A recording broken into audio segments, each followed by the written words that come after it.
Райна и Денди се пошегуваха, че са най-новата светска двойка в родните шоу среди. Това се случи на промоцията на новия клип на група Expose. Песента "Кажи ми как" може да се похвали сери 4 версии. Интересното е, че парчето е писано по истински случай преди 6 години, но чак сега се здобива с клип. На премиерата певицата бе изцяло в черно, като единственият акцент бе мини шапчица.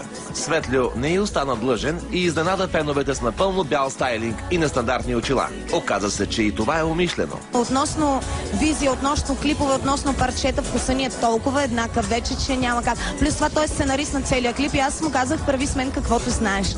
Самият клип разказва за поредната любовна драма. Създателите му явно са се вдъхновили от кралицата на попа Мадона и нейното I Want You, защото има доста допирни точки. Няма как да подминем факта обаче, че "Кажи ми как" е изключително стилен проект. От мига, в който направихме тази песен, Светлю каза: виж, Мила, ако ще правим клип някога на тази песен, той ще е черно-бял.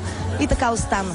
От друга страна, леко сме се пренаситили от страдащи в леглото дами, загърнати в сатен. Във видеото се забелязва и атрактивното участие на Пламена, която също е част от Expose. Тя не пее, но за сметка на това впечатлява с кръшната си талия и изкусителни движения. Дано следващото видео на бандата да не е пак след 6 години.